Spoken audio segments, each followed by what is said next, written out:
اللہ نے فرمایا کہ جس کو ہم نے جہنم کی آگ سے بچا لیا اور جنت میں داخل کر دیا وہ کامیاب ہو گیا، اور یہ دنیا کی زندگی سوائے دھوکے کے کچھ بھی نہیں ہے۔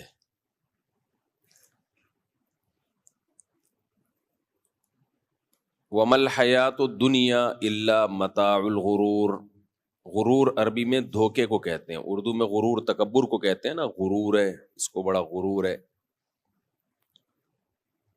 لیکن اصل جو عربی کا لفظ ہے اس کا مطلب جو اردو میں ترجمہ ہوگا وہ غرور کا غرور سے نہیں ہوگا، بلکہ غرور کا مطلب دھوکا، اور غرور جو غین پہ زبر ہو تو اس کا مطلب دھوکا دینے والا، اور یہ مبالغے کا صیغہ ہے تو اس کا مطلب بہت زیادہ دھوکا دینے والا۔ تبھی قرآن کہتا ہے وَلَا يَغُرَّنَّكُمْ بِاللَّهِ الْغَرُورُ، تمہیں اللہ کی طرف سے دھوکے میں نہ ڈال دے الغرور، دھوکا دینے والا، یعنی شیطان جو دھوکا دیتا ہے وہ تمہیں اللہ کی طرف سے دھوکے میں نہ ڈال دے۔ اردو میں مغرور کہتے ہیں جو متکبر ہو، اور عربی میں مغرور جس کو دھوکا دیا گیا ہو، یعنی آپ نے کوئی خرید و فروخت کی اور کسی نے دھوکے سے آپ کو کوئی چیز پہنا دی۔ کراچی میں اکثر پہنائی جا رہی ہوتی ہیں چیزیں تو پہنانا سمجھ میں آتا ہے، بعض لوگ خاندان میں جو سب سے شرارتی لڑکی ہوتی ہے وہ آپ کو پہنا دیتے ہیں، کہتے ہیں اس نے اس خاندان میں میری اس خاتون سے شادی ہوئی تو بعد میں ایسی نکلی کہ ان سے سنبھل نہیں رہی تھی تو انہوں نے کیا کیا، آپ کو پہنا دیا۔ تو آپ کے ساتھ دھوکا ہو گیا، بتایا گیا اخلاق بہت اچھے ہیں لیکن بہت ہی بدتمیز نکلی، بد اخلاق نکلی، تو کہتے ہیں یار انہوں نے تو یہ مجھے اپنے خاندان کی سب سے شرارتی وہ مجھے پہنا دی۔ تو جس کے ساتھ بھی دھوکا ہو اس کو عربی میں کیا کہتے ہیں، مغرور، جس کے ساتھ دھوکا ہوا ہے۔ تو مغرور کا لفظ عربی میں برا لفظ نہیں ہے، عربی میں جب کہتے ہیں نا بڑا مغرور ہے تو عربی میں مطلب ہوگا بیچارے کے ساتھ دھوکا ہوا ہے۔ اردو میں ہم جب کہتے ہیں مغرور ہے اس کا مطلب دماغ خراب ہے، اس کا تکبر ہے۔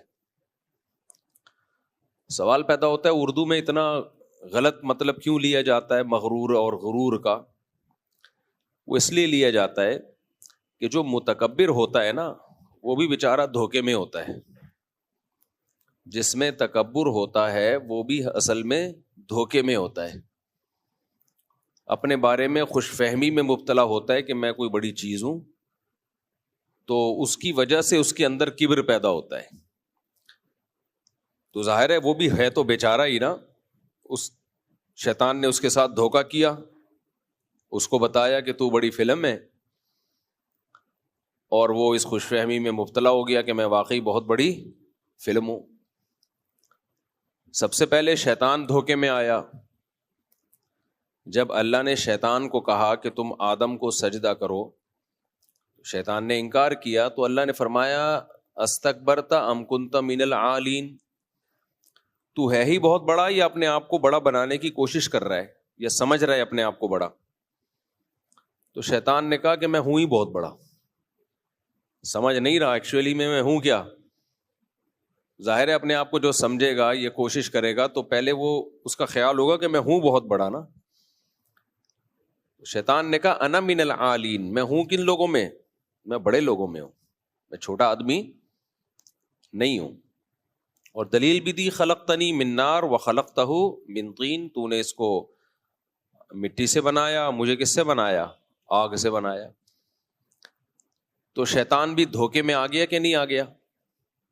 مغرور کہا جاتا ہے تبھی شیطان کو، کیونکہ دھوکے میں آ گیا وہ۔ تو اب چونکہ شیطان کو مغرور کہا جاتا ہے اور وہ دھوکے میں آ گیا، تو ہر متکبر اصل میں دھوکے میں آ گیا ہوتا ہے، غلط فہمی میں ہوتا ہے۔ تو اس لیے اردو میں ہر متکبر جس میں بھی تکبر بڑائی ہو اس کو کیا کہنے لگے؟ مغرور۔ شیطان دھوکے میں کیوں آیا کہ بھئی اے اللہ تو نے مجھے آگ سے بنایا اور اس کو مٹی سے. اس میں دھوکے کی کیا بات ہے بھائی؟ دھوکے کی بات یہ ہے، کم بخت کہہ بھی رہا ہے کہ اے اللہ تو نے مجھے آگ سے بنایا اس کو مٹی سے، تو بنایا کس نے؟ آپ لوگ کو پتہ ہے شیطان کہہ رہے تو نے مجھے آگ سے بنایا، تو بھائی تیرے سوال کا جواب خود تو کے لفظ میں موجود ہے، بنایا اللہ نے ہے نا، تو خود تھوڑی بنائے. تو شیطان سے جب کہا استکبرتا ام کنتا من العالین، کیا تو نے تکبر کیا ہے یا تو ہے ہی بہت بڑا؟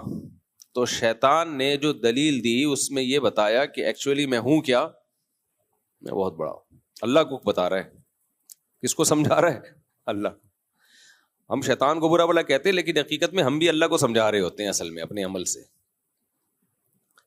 جب کوئی آدمی کہتا ہے نا میری تنخواہ اتنی ہونی چاہیے، اتنی کیوں ہے، تو اس کا مطلب وہ اللہ کو سمجھا رہا ہے کہ جتنی پیسے اس کے پاس ہیں اتنے ہی میرے پاس بھی ہونے چاہیے. جو بھی تقدیر پہ راضی نہیں ہے نا، اس کا مطلب ہے وہ اللہ کو سمجھا رہا ہے. مشرکین مکہ یہ کہا کرتے تھے کہ یہ نبوت محمد صلی اللہ علیہ وسلم کو کیوں ملی ہے؟ آپ تو یتیم تھے. لولا انزل هذا القرآن على رجل من القریتین عظیم. طائف اور مکہ میں ایک فلاں شخص ہے، وہ بہت مالدار ہے، عرب کا سردار ہے، اس کو کیوں نہیں ملی نبوت؟ اللہ کو لیڈر بنانا تھا، قائد بنانا تھا، اس کو دیتا. تو قرآن نے کیا جواب میں کہا؟ اہم یقسمون رحمت ربک. پیسہ جو ہے نا وہ کم درجے کی چیز ہے. نبوت پیسہ بڑا ہے یا نبوت بڑی ہے؟ نبوت. اللہ نے کہا کہ پیسہ یہ نبوت سے بہت کم درجے کی نعمت ہے، یہ میری مرضی سے ملتا ہے، یہ تمہارے مشوروں سے نہیں میں دیتا کہ اس کو کم ملے اس کو زیادہ ملے.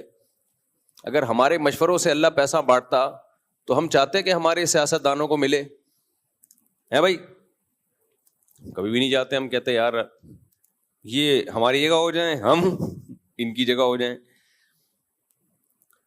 تو اللہ کہتے ہیں پیسہ جو بہت کم درجے کی چیز ہے، تم چاہتے ہو اس کو ملے اس کو نہ ملے، لیکن وہ میری مرضی پہ ملتا ہے. تم نہیں جس کو چاہ رہے ہوتے اس کو میں دے رہا ہوتا ہوں، جس کو تم چاہ رہے ہوتے اس کو نہیں دے رہا ہوتا میں، اور کبھی دے بھی دیتا ہوں، میری مرضی ہے. تو نبوت تو اس سے اوپر کی چیز ہے، تو وہ تمہاری مرضی سے کیسے ملے گی کہ اللہ کو تم مشورہ دے رہے ہو کہ وہ طائف اور مکہ میں فلاں بڑا سردار ہے اس کو ملے، نبی صلی اللہ علیہ وسلم کو نہ ملے؟ تو یہ ہماری مرضی پہ ہوگا، یہ تمہاری مرضی پہ نہیں ہوگا.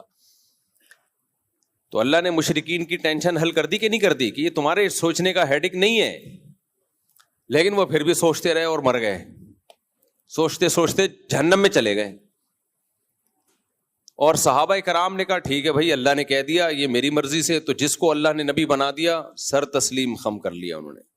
اے محمد صلی اللہ علیہ وسلم ہم آپ کو اللہ کا پیغمبر مانتے ہیں، ختم. وہ خوش رہے، ابو بکر بنا، کوئی عمر بنا، کوئی فاروق بنا، کوئی عمر بنا، کوئی عثمان بنا، کوئی علی بنا، کوئی ابن مسعود بنا، کوئی ابو ہریرہ بنا، کوئی معاذ بن جبل بنا رضی اللہ عنہم اجمعین. اور جو مخالفت کرتے رہے وہ تقدیر پہ راضی نہیں تھے، ان کی ایسی کی تیسی ہو گئی، نہ دنیا میں سکون ملا نہ آخرت میں. تو یہ تقدیر کا عقیدہ بڑا خاندانی عقیدہ اللہ نے ہمیں دیا ہے بھائی. اور اللہ نے اس کی وجہ بتائی ہے کہ یہ میں نے اس لیے تمہیں دیا تاکہ ٹینشن ختم ہو تمہاری. ٹینشن صرف نیند کی گولیوں سے ختم نہیں ہوتی. نیند کی گولیاں کھا کے سو گے، جب اٹھو گے تو پھر وہی خیالات آئیں گے نا. تو خیالات پہ کون روک سکتا ہے بھائی؟ تھوڑی سا ریلیکس ہو جاتا ہے آدمی، جو غیر اختیاری طور پہ دماغ ادھر ادھر چل رہا ہوتا ہے وہ تھوڑا سا سیٹ ہو جاتا ہے، ورنہ جب پھر وہی خیال آئیں گے تو وہی انزائٹی، وہی ڈپریشن. تو اس کا حل اللہ نے کیا بتایا؟ اپنی طرف سے نہیں کہہ رہا بھائی. 28ویں پارے میں فرمائے لِكَيْ لَا تَأْسَوْا عَلَىٰ مَا فَاتَكُمْ وَلَا تَفْرَحُوا بِمَا آتَاكُمْ. ہم نے تمہیں تقدیر کا عقیدہ اس لیے بتایا ہے کہ جب تمہیں کوئی نعمت ملا کرے اترایا نہ کرو، خوش ہوا کرو، اترایا مت کرو. کیوں؟ یہ سوچ کے کہ یہ اللہ نے لکھی تھی، تو یہ دی کس نے؟ اللہ نے. تو جب اللہ نے ایک نعمت دی ہے تو اترانا کیسا بھائی؟